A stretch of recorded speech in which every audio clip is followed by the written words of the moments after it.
இங்க நம்ம என்ன யோசிக்கிறோமோ, அதுதான் வந்து நமக்கு வந்து ரிஃப்ளெக்ட் ஆகுங்கிறதும், எனக்கு ஒரு விஷயம் நடந்ததுக்கு அப்புறமா தான் என்னால வந்து அண்டர்ஸ்டாண்ட் பண்ண முடிஞ்சுது. ஏன்னா நம்ம எல்லாருக்குமே வந்து ஒரு டவுட் வரும். நம்ம என்ன பண்றோம்? நம்ம பண்றது கரெக்ட்டானா? நம்ம கரெக்ட்டான வழியில தான் போய்க்கிட்டு இருக்கோமா? ஸோ இந்த மாரிலாம் தோணும்போது, நமக்கு தெரிஞ்சத விட்டு, நமக்கு புடிச்சத விட்டு, மத்தவங்க சொல்றாங்க, இதுக்கு வந்து ஃபியூச்சர் இருக்குன்னு சொல்லிட்டு, we learn lot of new things. ஒரு ஸ்கில் எடுப்போம், ஸ்டார்ட் பண்ணுவோம். அத அப்படியே ஸ்டாப் பண்ணி ஓரங்கட்டி வச்சுட்டு, நெக்ஸ்ட் ஸ்கில்லுன்னு சொல்லிட்டு நெக்ஸ்ட்டுக்கு போயிடுவோம். ரொம்ப கொலாப்ஸ் ஆயிடும்.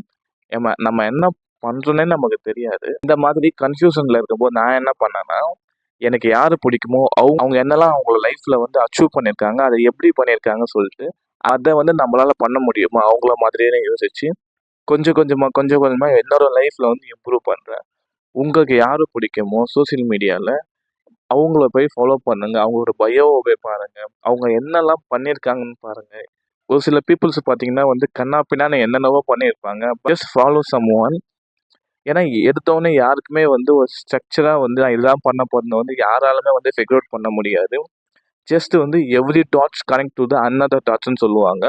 அந்த மாதிரி நீங்க பண்ற ஒவ்வொரு விஷயமே பார்த்தீங்கன்னா, ஏதோ ஒரு பாயிண்ட்ல, ஏதோ ஒரு பிளேஸ்ல, ஏதோ ஒரு பீப்பிளோட உங்களோட லைஃப்ப வந்து கனெக்ட் பண்ணும். ஏன்னா, ரொம்ப வந்து ஈஸியா வந்து நம்ம லைஃப்ப வந்து பார்த்தோன்னா, லைஃப் ரொம்ப ஈஸியா போகும். ரொம்ப காம்ப்ளிகேட்டடா பார்த்தோன்னா, லைஃப் ரொம்ப காம்ப்ளிகேட்டடா தான் இருக்கும்.